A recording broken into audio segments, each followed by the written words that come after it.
اللهم صل على سيدنا محمد يا رب صل وسلم. بسم اللہ الرحمن الرحیم. آج انشاءاللہ ہم سورہ بقرہ کا 5واں رکوع پڑھیں گے اور وقت ملا تو چھٹا بھی انشاءاللہ مکمل کریں گے. پہلے اس کا لفظی ترجمہ ہوگا اور مختصر گرامر ہوگی, اس کے بعد انشاءاللہ اس کی تفسیر. اعوذ باللہ من الشیطان الرجیم. بسم اللہ الرحمن الرحیم. یا بنی اسرائیل, یا کا معنی اے, بنی ابن کی جمع ہے, بنی کا معنی اولاد, اسرائیل حضرت یعقوب علیہ السلام کا لقب ہے. خیر یہ تفسیر میں بتاؤں گا. یا بنی اسرائیل, اے اسرائیل کے بیٹو یا اسرائیل کی اولادو. اذکروا نصر ینصروا, ذکر یذکروا, اس کا معنی یاد کرنا. جیسے انصر کا معنی مدد کر, آرڈر کا صیغہ ہے, تو اذکر کا معنی یاد کر, اور اذکروا اس کی جمع. اذکروا نعمتی, میری نعمت کو یاد کرو, التی وہ والی نعمت, انعمت علیکم جو میں نے تم پر کی. انعمت اکرمت کی طرح ہے. جیسے ہم نے سورہ فاتحہ میں پڑھا تھا صراط الذین انعمت علیہم, تو انعمت تو نے انعام کیا, انعمت میں نے انعام کیا. وَأَوْفُوا بِعَهْدِي, اوفو اصل میں تھا اوفیو, اکرمو آرڈر کا صیغہ, اکرم یکرم, اوفیا یوفیو, اس کا معنی وفا کرنا, پورا کرنا کسی چیز کو. کئی دفعہ یہ وفا کا لفظ میں ڈیفائن کر چکا ہوں. اوفو اوفیو تھا تو اس کو بنا دیا اوفو. اوفو بعہدی, میرے عہد کو پورا کرو, جو تم نے مجھ سے عہد کیا اس کو پورا کرو. اوفی بعہدکم, اوفی اصل میں تھا اوفی, اکرم اکرمو کی طرح, اوفیو. اکرما یکرمو, اکرام کیا, اکرمو میں اکرام کرتا ہوں, جیسے اضربو ہے نا, تو اوفیو میں وفا کرتا ہوں. تو یہ آگے یا کو حذف کر دیا اس میں. اوفی بعہدکم یعنی میرے عہد کو پورا کرو. اوفی بعہدکم میں تم سے کیے ہوئے عہد کو کیا کروں گا, پورا کروں گا. یعنی تم میرے عہد کو پورا کرو, میں اپنا عہد پورا کروں گا. وَإِيَّايَ فَارْهَبُونَ, ارہبون تھا اصل میں تھا ارہبو. رہبا یرہبو کا معنی ہوتا ہے ڈرنا. رہبانیت کا لفظ سنا ہوگا نا آپ نے, جو اللہ سے ڈرنے والے لوگ تھے, راہب, دنیا سے کنارہ کشی اختیار کرتے تھے, رہبانیت. تو اضرب مار تو, ارہب ڈر تو, ارہبو تم سب ڈرو, ارہبو نی تھا اصل میں, تم سب ڈرو نی مجھ سے. تو نی کو شارٹ کر کے کیا کر دیا, ارہبون. نہیں آ رہی سمجھ میں, آ رہی ہے, یعنی ارہبونی, نون کے نیچے جو زیر ہے نا اصل میں یا حذف ہے یہاں پہ, تو اصل میں تھا پورا ارہبونی, ڈرو تم سب مجھ سے. فرہبون, اور جب شروع میں فا لگایا تو الف سائلنٹ ہو گیا, تو فارہبونی بن گیا فرہبون. جب وقف کریں گے تو فرہبون, اور جب ملا کے پڑھیں گے فرہبونی. سمجھ رہے؟ اب آسان ہو گیا. وَإِيَّايَ یہ وہی ضمیر ہے, إِيَّاكَ نَعْبُدُ, إِيَّاكَ کا مطلب تیری ہی عبادت کرتے ہیں, تو إِيَّايَ میری ہی, ٹھیک ہے. تو فَإِيَّايَ فَارْهَبُونَ مجھ سے ہی ڈرو, یہ مطلب ہوگا. إِيَّايَ میں نے بتایا تھا نا, یہ جو پروناؤن ہے جب یہ پہلے آ جائے فعل سے تو اس میں صرف کا معنی پیدا ہوتا ہے. جیسے ہم کہتے ہیں إِيَّاكَ نَعْبُدُ, تیری ہی ہم سب عبادت کرتے ہیں, صرف تیری, تو یہاں صرف کا معنی آ جائے گا. وَإِيَّايَ فَارْهَبُونَ, اور صرف مجھ سے ڈرو تم سب, نی مجھ سے, دوبارہ اس کا تکرار ہو گیا. وَآمِنُوا, اور ایمان لاؤ, بِمَا اس چیز پر, أَنزَلْتُ جو میں نے نازل کی, مصدقاً وہ تصدیق کرنے والی ہے, مصدق مصرف مسبح کی طرح تصدیق کرنے والی ہے, سچا قرار دینے والی ہے. لما اس کتاب کو, معکم جو تمہارے ساتھ ہے, تصدیق کرتی ہے اس کتاب کی بھی جو تمہارے ساتھ ہے. ولا تکونوا, کانا یکونو ہونا, تکونو, تکونو کا کیا مطلب, لا تکونو یہ آرڈر ہو گیا نا, نہیں ہو تم سب, نہیں بنو تم سب, اول کافر پہلے کافر, بھی اس قرآن کے یا اس کتاب کے، اس کے پہلے انکار کرنے والے مت بنو. آپ یہاں بیٹھ جائیں. ولا تشترو، اور مت خریدو. اشترا کا لفظ پہلے آ چکا ہے نا. ولا تشترو، اشترا مت کرو یعنی خریدو مت. اصل میں تھا تشتریو، تکتسبو کی طرح. اور مت خریدو بآیاتی، میری آیات کے بدلے میں، میری آیات کے عوض میں. ثمنن قلیلاً، ثمن کہتے ہیں کسی بھی چیز کا جو عوض آپ جب لیتے ہیں نا، اس کو عربی میں کیا کہا جاتا ہے؟ ثمن. جیسے آپ کوئی کتاب خریدتے ہیں، 20 روپے کی خریدی، 100 روپے کی، 1000 کی خریدی، تو کتاب تو مبی ہو گئی، اور جو آپ نے 100 روپے اس کو دیے وہ اس کے لیے کیا کہلائیں گے؟ ثمن. یعنی کسی چیز کی کے عوض میں جو پیسے دیے جاتے ہیں یا دراہم دینار دیے جاتے ہیں اس کو ثمن کہا جاتا ہے. تو میری آیات کے بدلے میں تھوڑے سے پیسے مت خریدو، یعنی تھوڑے سے پیسے مت لو. وَإِيَّايَ فَاتَّقُونَ، یہ فتقون ایسے ہی جیسے فرحبون تھا، اصل میں تھا اتقو، اکتسبو کی طرح، افتقیو، تو اکتسبو کی طرح ہے یہ، افتعیلو، ٹھیک ہے نا.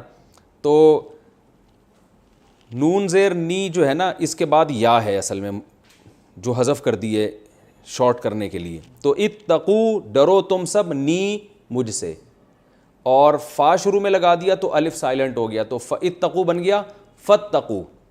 اور ایایا جب شروع میں لے کر آئے تو کیا مطلب؟ مجھ ہی سے ڈرو، کسی اور سے مت ڈرو. وَإِيَّايَ فَاتَّقُونَ، اور صرف مجھ سے ڈرو. وَلَا تَلْبِسُوا، لَبَسَ يَلْبِسُ کا معنی ہوتا ہے کسی چیز کو مشتبہ بنا دینا. کہتے ہیں یہ معاملہ مجھ پہ ملتبس ہو گیا ہے. کہتے ہیں نا کہ تلبیس سے کام لے رہا ہے، یہ لفظ اردو میں سنا ہوگا آپ نے، تلبیس سے کام لے رہا ہے یعنی گھما رہا ہے بات کو. تو کسی بھی معاملے کو مشتبہ کر دینا، اس میں کنفیوژن پیدا کر دینا، اس کو ہم عربی میں تلبیس بھی کہتے ہیں. لبس یلبسو، لبسن بھی کہتے ہیں اس کو. تو لا تلبسو، لا تضربو کی طرح ہے، نہیں کا صیغہ یعنی آرڈر دیا جا رہا ہے. لا تلبسو، ملتبس مت کرو، الحق بالباطل، حق کو باطل کے ساتھ، یعنی حق کو باطل کے ساتھ گڑبڑ مت کرو، مکس مت کرو. حق کو الگ رکھو، باطل کو الگ رکھو، مکس مت کرو آپس میں. وَتَكْتُمُوا الْحَقَّ، اور حق کو چھپاؤ مت. یہ وَتَكْتُمُوا، کتم یکتمو کا معنی چھپانا. تو یہ تکتمو تلبسو پر عطف ہے، یعنی اس سے پہلے بھی لا ہے، جیسے لا تلبسو ولا تکتمو، یہ مطلب ہے. ولا تکتموا الحق، اور حق کو چھپاؤ مت. وانتم تعلمون، حالانکہ تم جانتے بھی ہو، سب کچھ جانتے ہو کہ حق کیا ہے باطل کیا ہے، اس کے باوجود حق کو چھپاؤ مت. وَأَقِيمُوا الصَّلَاةَ، اقیمو اصل میں تھا اقویمو، اکرمو کی طرح، آرڈر کا صیغہ ہے. نماز قائم کرو. وَآتُوا الزَّكَاةَ، زکوٰۃ ادا کرو. وَارْكَعُوا، اور رکوع کرو. رکع یرکعو کا معنی ہے جھکنا، رکع یرکعو جھکنا. ارکعو جھکو، تو واو شروع میں آ گیا تو الف سائلنٹ ہو گیا. ورک اصل میں تھا وَإِرْكَعُوا، تو پڑھیں گے کیا؟ ورکعو، اور جھکو، رکوع کرو. مع الراکعین، جھکنے والوں کے ساتھ. أَتَأْمُرُونَ النَّاسَ، کا معنی کیا؟ تأمرون، امر کرتے ہو تم. تنصرون کی طرح فعل مضارع ہے. کیا امر کرتے ہو، کیا حکم دیتے ہو تم، الناس لوگوں کو، بالبری نیکی کا، بر کسے کہتے ہیں؟ نیکی. کیا تم لوگوں کو نیکی کا حکم دیتے ہو. وتنسون، واو کا معنی، اور تنسون نسیان سے نکلا ہے، اصل میں تھا تنسیون، تسمعون کی طرح. شروع میں باپ پڑھے ہیں نا، تو اب پڑھا کیا جاتا ہے تنسون. وتنسون، اور تم بھول جاتے ہو، انفسکم، اپنی جانوں کو. لوگوں کو نیکی کا حکم دے رہے ہو اور خود اپنے آپ کو بھول جاتے ہو. وَأَنْتُمْ، حالانکہ تم. میں نے بتایا نا واو کا مطلب بسا اوقات حالانکہ آتا ہے، یعنی کنڈیشن یہ ہے کہ انگلش میں ہم کیا کہیں گے، اس کنڈیشن میں تم یہ کام کر رہے ہو. اس کی میں نے اگزامپل بھی دی تھی، جیسے ایک آدمی کہتا ہے جاءنی زیدن، میرے پاس زید آیا. وَهُوَ راکبٌ، اب لفظی ترجمہ تو ہم کریں گے وَهُوَ راکبٌ کا مطلب اور وہ سوار تھا. بھائی میرے پاس زید آیا، وَهُوَ راکبٌ، اور وہ سوار تھا. لیکن صحیح جو ترجمہ اس کا ہوگا وہ کیا ہوگا؟ میرے پاس زید آیا اس حال میں کہ وہ کیا تھا؟ سوار تھا. یعنی میرے پاس زید آیا، جب آیا تو کنڈیشن اس کی یہ تھی کہ وہ سوار تھا، پیدل نہیں تھا. تو ہم یہی ترجمہ یہاں ایسے موقع پہ کریں گے کہ تم اپنے آپ کو بھول جاتے ہو، وَأَنْتُمْ تَتْلُونَ الْكِتَابَ، حالانکہ تم کتاب کی تلاوت بھی کرتے ہو.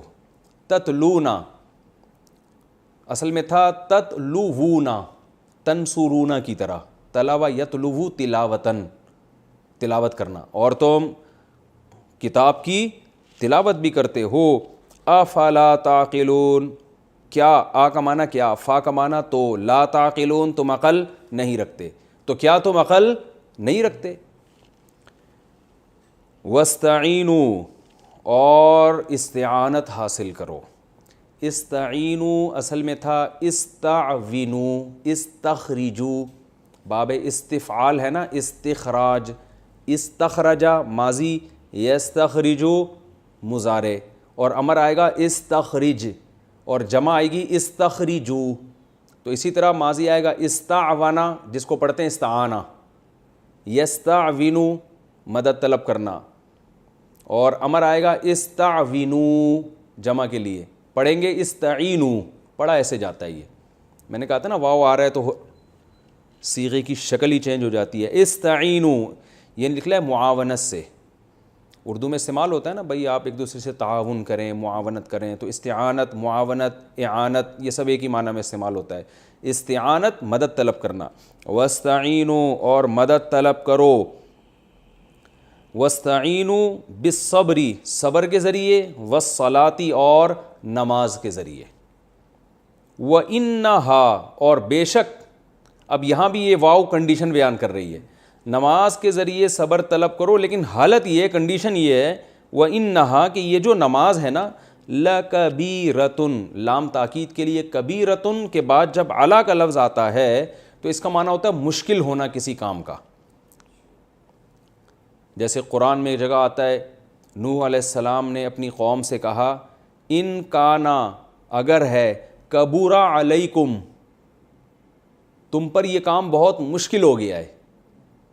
تو عرب کبورا یکبرو، کروما یکرمو کی طرح، جب کہتے ہیں نا کبورا علیہ ھذا الامر، تو مطلب کیا ہوگا، اس آدمی پر یہ والا کام بہت مشکل ہے.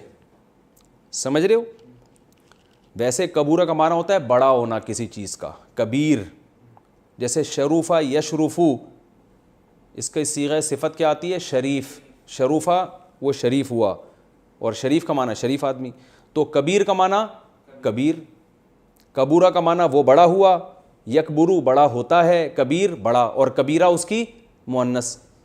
لیکن جب کبورہ کے بعد علا آئے گا تو پھر بڑا ہونا نہیں، مشکل ہونا. اور کبیر کے بعد بھی جب علا آئے گا تو بہت مشکل ہونا، بہت مشکل کوئی چیز. اور کبیرہ کا معنی بھی یہی. تو عربی میں صلاۃ کا لفظ چونکہ مؤنث ہے تو اس کے لیے کبیر کے بجائے کون سا لفظ استعمال ہوا، کبیرہ. اس لیے اللہ نے فرمایا وَإِنَّهَا، اور بے شک یہ نماز، لا لام تاکید کے لیے، یعنی یقیناً ایسی بات ہے، کبیرۃن الا علی الخاشعین، مشکل ہے مگر ڈرنے والوں پر. تو علا آ رہا ہے نا، تو یہاں کبیرہ کا معنی مشکل ہوگا، بڑا نہیں ہوگا کہ بہت بڑی چیز ہے مگر ڈرنے والوں پر، نا بہت مشکل ہے مگر کس پر، الخاشعین، ان لوگوں پر جن میں دن کے دل میں خشوع ہے، اللہ سے ڈرنے والے لوگ ہیں، ان پر مشکل نہیں ہے. الذین یظنون انہم ملاقو ربہم وانہم الیہ راجعون، یہ وہ لوگ ہیں جو یہ گمان کرتے ہیں کہ انہوں نے اپنے رب سے ملاقات کرنی ہے. ملاقو کا مطلب اصل میں تھا ملاقیونا، مزاربونا کی طرح، لاقیا یلاقیو ملاقیتن، زاربا یزاربو مزاربتن. ملاقیتن کو پڑھا جاتا ہے ملاقاتن، اردو میں وہی ملاقات کا لفظ استعمال ہوتا ہے. تو ملاقو ربہم، اپنے رب سے ملاقات کرنے والے ہیں. وَأَنَّهُمْ، اور بے شک یہ لوگ الیہ راجعون، اسی رب کی طرف لوٹنے والے ہیں. یہ تو اس رکوع کا لفظی ترجمہ تھا. یہاں سے بنی اسرائیل سے خطاب شروع ہو رہا ہے. تو قرآن مجید میں بنی اسرائیل سے بہت زیادہ خطاب ہے، تو اس کے لیے بنی اسرائیل کا پس منظر سمجھنا بہت ضروری ہے. اس سے بہت ساری قرآن کی آیتیں، جب تک آپ وہ نہیں سمجھیں گے تو آپ کو وہ قرآن کی آیتیں سمجھ میں نہیں آئیں گی. بنی اسرائیل سے قرآن کیوں خطاب کرتا ہے؟ دیکھیے اسرائیل عبرانی زبان کا لفظ ہے، عبداللہ یعنی اللہ کا بندہ، یہ ترجمہ بنتا ہے اسرائیل کا۔ اللہ تعالیٰ نے حضرت ابراہیم علیہ السلام جن کا تقریباً 3500 سال پہلے آج سے جن کا زمانہ ہے رسول اللہ صلی اللہ علیہ وسلم میں، اور حضرت ابراہیم علیہ السلام کے زمانے میں جو مورخین ہیں وہ کہتے ہیں تقریباً 2000 سال کا فرق ہے۔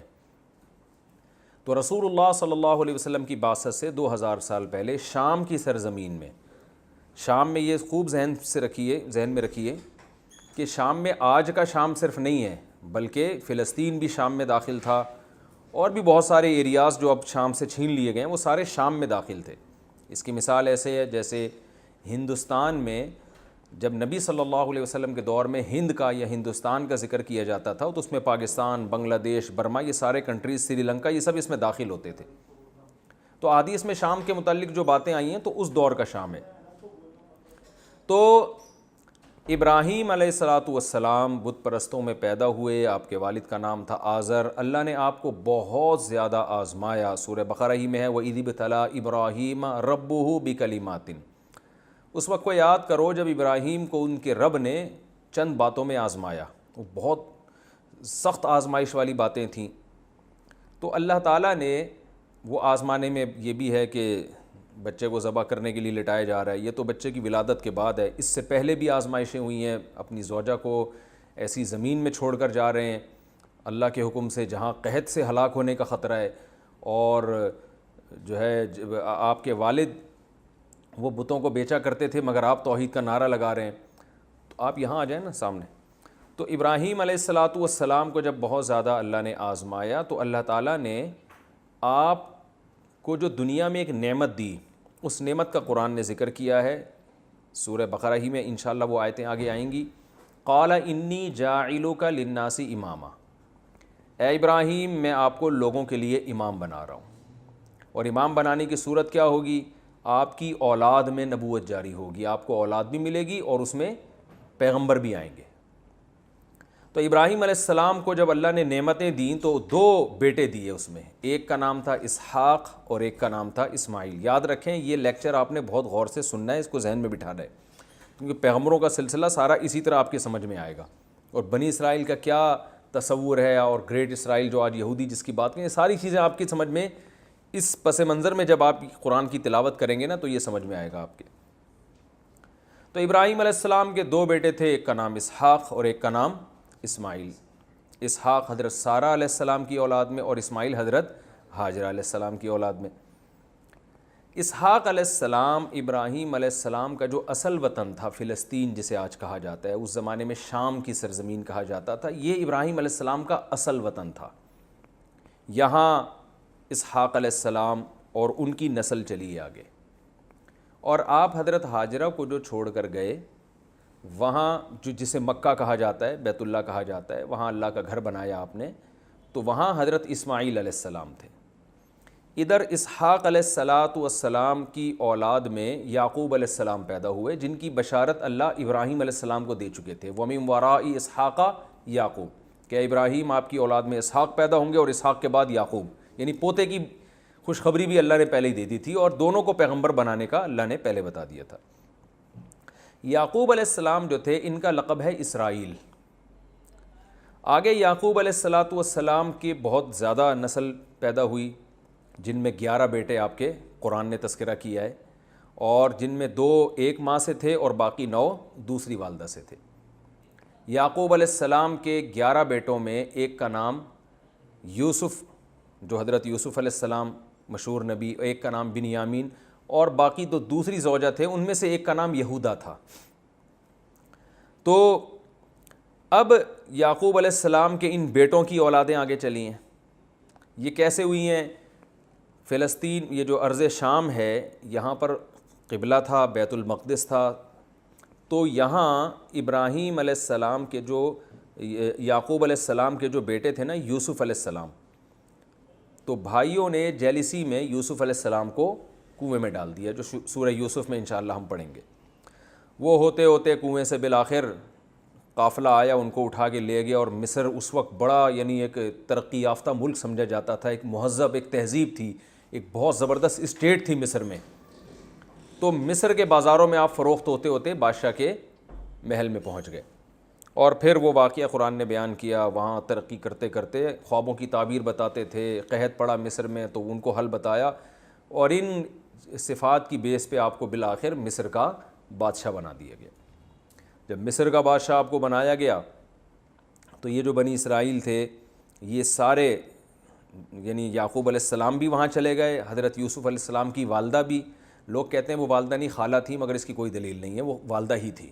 یوسف علیہ السلام کے والد, والدہ اور باقی جتنے بہن بھائی ہیں, کہا جاتا ہے تقریباً یعقوب علیہ السلام کے 90 کے قریب افراد تھے اس وقت. خاندان بہت بڑا خاندان تھا. یہ تمام کا تمام موو کر گیا مصر, جو ارض شام کو چھوڑ کر کہاں چلا گیا؟ مصر. وہاں سہولتیں تھیں, وہاں بہت کچھ تھا, اور سب سے بڑی بات اپنے بیٹے کی حکومت ہے وہاں پر. تو پھر بنی اسرائیل کی نسل وہاں بہت تیزی سے بڑھی ہے.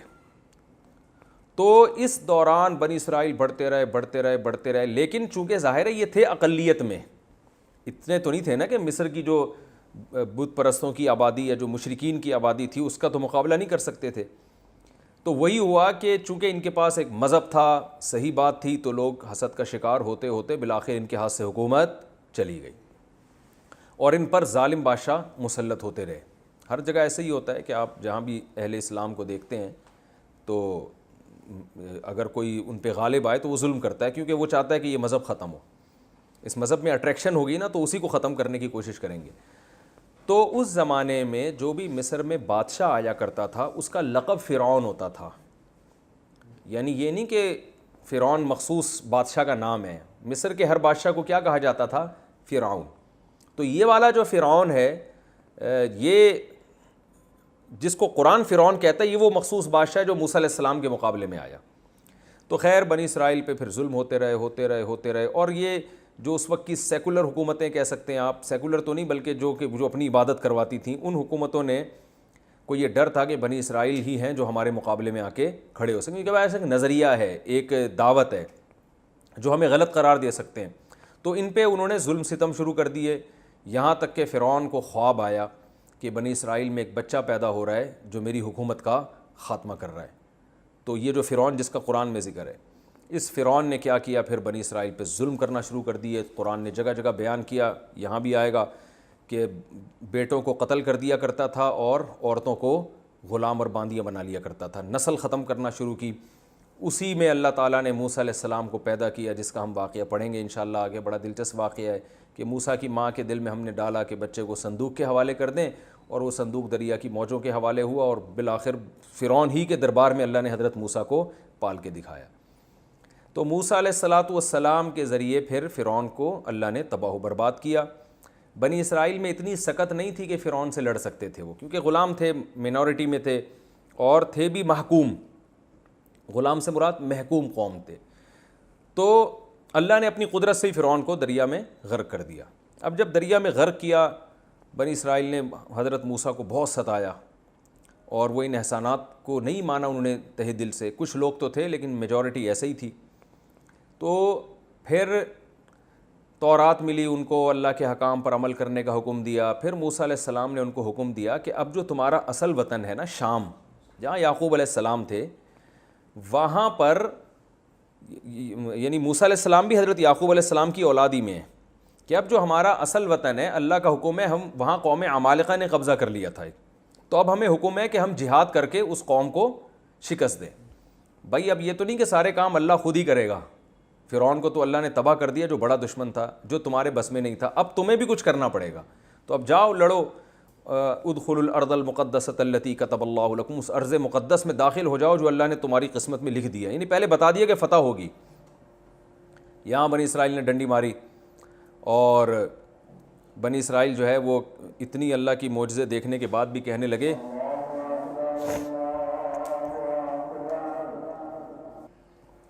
تو بنی اسرائیل کو جب موسیٰ علیہ السلام نے حکم دیا کہ اس سرزمین میں داخل ہو جاؤ جو اللہ نے تمہارے لیے تمہاری قسمت میں لکھ دی ہے, تو وہ آئیں بائیں شائیں کرنے لگے, وہ تو بڑے طاقتور لوگ ہیں, ہم نہیں جا سکتے ایسے. تو بہت موسیٰ علیہ السلام کو غضب آیا, اور موسیٰ علیہ السلام نے اللہ سے کہا کہ اللہ اب میری اس قوم سے علیحدگی کروا دے. سب کچھ ہو گیا, پھر بھی اتنے معجزے دیکھ لیے, خود ٹس سے مس ہونے کے لیے تیار نہیں ہے.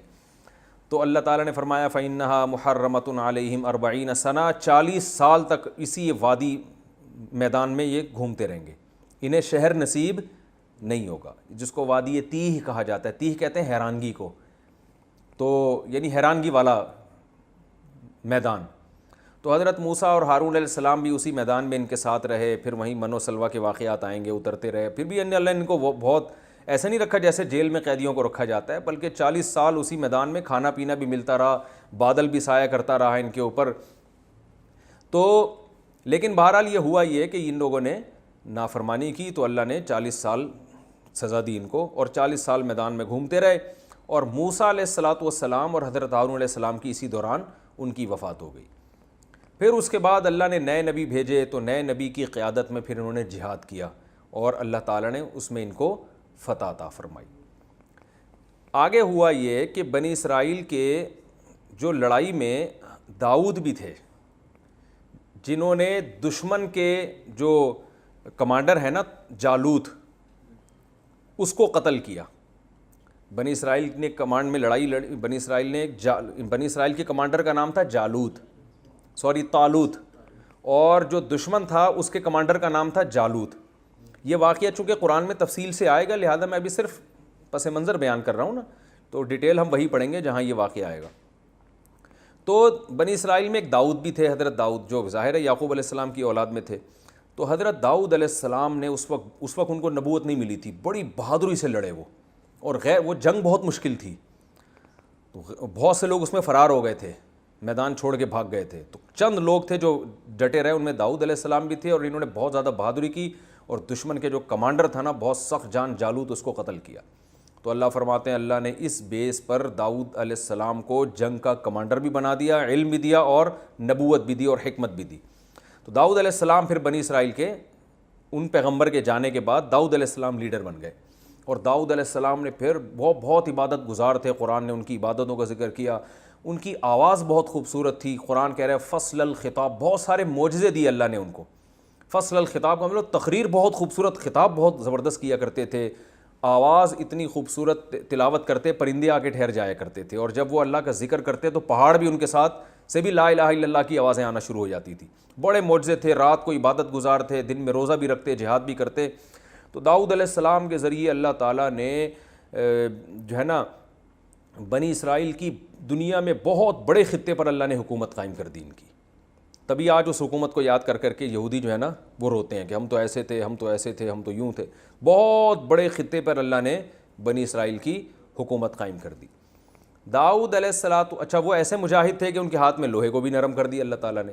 ڈیوڈ کہتے ہیں نا انگریز داؤد علیہ السلام کو, آج کل انہوں نے نام چینج کیا ہوا, ڈیوڈ کہتے ہیں.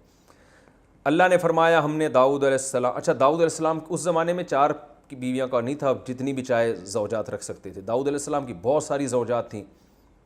تو داؤد علیہ السلام کے جو وارث بنے وہ ان کے بیٹے حضرت سلیمان علیہ السلام. قرآن نے ان کی بھی تعریف کی.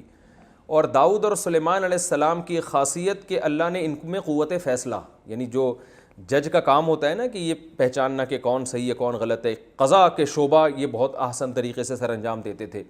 تو سلیمان علیہ السلام کو اللہ نے داؤد علیہ السلام سے بھی زیادہ بڑی حکومت دی.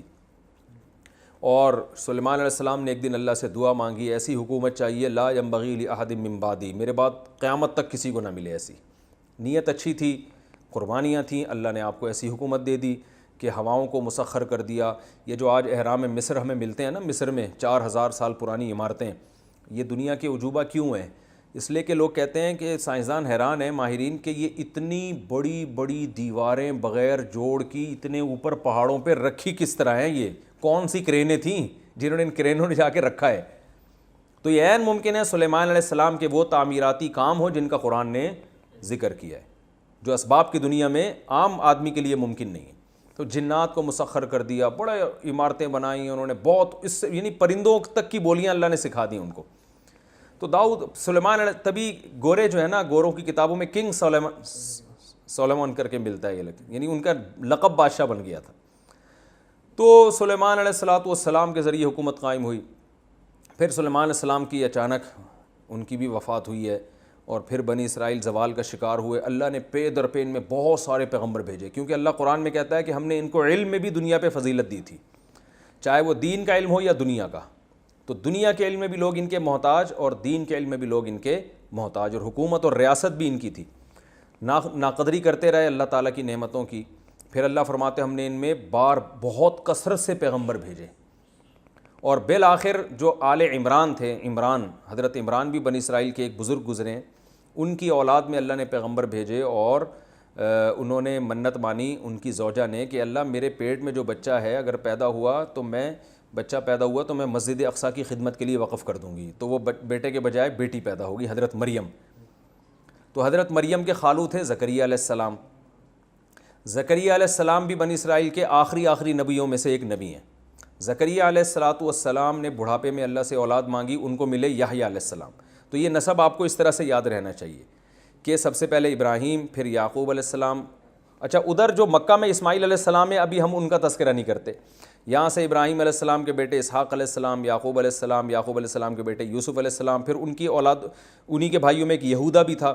اب یہ جو یہودی ہیں انہوں نے وہ سارے یہودا کی اولاد میں ہیں یا ان سب یعقوب علیہ السلام کی اولاد میں؟ تو ایسا معلوم ہوتا ہے وہ سب یعقوب علیہ السلام ہی کی اولاد میں, لیکن نسبت کس کی طرف کر دی؟ ایک بیٹے کی طرف. قبیلہ ایک بیٹے سے بھی نام لے لیا جاتا ہے نا, تو یہ یہودا کی طرف نسبت کر کے ان کو یہودی کہا جاتا ہے. تو پھر ان میں پھر یوسف علیہ السلام کا زمانہ ہے, پھر یوسف علیہ السلام کے بعد مشہور پیغمبروں میں موسیٰ علیہ السلام کا زمانہ ہے, پھر موسیٰ علیہ السلام کے بعد داؤد علیہ السلام, پھر سلیمان علیہ السلام, پھر اس کے بعد آگے چل کے حضرت عمران جن کی نبوت کا قرآن نے تذکرہ نہیں کیا کہ وہ نبی تھے, ان کی پھر جو ہے نا ان کے خاندان میں حضرت زکریا علیہ السلام جو حضرت مریم کے خالو تھے, اور زکریا علیہ السلام کو اللہ نے بڑھاپے میں بیٹے دیے یحییٰ علیہ السلام. تو پتہ چلا زکریا علیہ السلام, یحییٰ علیہ السلام, حضرت مریم اور حضرت عیسیٰ, یہ چاروں ایک ہی دور کے ہیں. ٹھیک ہے نا. قرآن میں تو پوری صورت ہے آل عمران کے نام سے نا. تو حضرت عمران کا اللہ نے فضیلت بیان کی ہے کہ ہم نے آل عمران کو بڑی فضیلت دی تھی. بنی اسرائیل میں بھی آل عمران کو اللہ نے فضیلت دی. تو حضرت عمران جو تھے ان کی زوجہ نے منت مانی تھی کہ میں اپنے بچے کو بیت المقدس کی خدمت کے لیے وقف کروں گی, تو بیٹا کے بجائے کیا پیدا ہوا؟ بیٹی. تو حضرت مریم کے خالو کون تھے؟ حضرت زکریا. تو حضرت مریم کو بچپن سے پالا حضرت زکریا نے, کیونکہ حضرت مریم کی والدہ کا انتقال ہو گیا تھا, تو پھر خالہ نے کفالت کی. جو خالہ نے کفالت کی تو یہ یعنی جو سرپرستی میں آ گئے حضرت زکریا علیہ السلام کی, حضرت مریم. تو حضرت مریم کی بھی بڑی کرامتیں قرآن نے بیان کی ہیں, بہت عبادت گزار. پھر حضرت مریم کے بیٹے ہوئے حضرت عیسیٰ. تو بنی اسرائیل نے حضرت زکریا علیہ السلام کو بھی قتل کیا, یہودیوں نے اپنے پیغمبر کو, یعنی کافروں نے دوسروں نے نہیں مارا, انہی نے قتل کیا. اور قرآن نے اس کی وجہ بیان کی ہے, جب بھی کوئی پیغمبر ایسی تعلیمات لے کر آتے جو ان کی خواہشات کے خلاف ہوتی ہیں تو یا تو اس پیغمبر کا انکار کرتے یا اس کو قتل کر دیتے تھے. یہ چاہتے تھے ہمیں ہماری خواہشات کے مطابق دین چاہیے.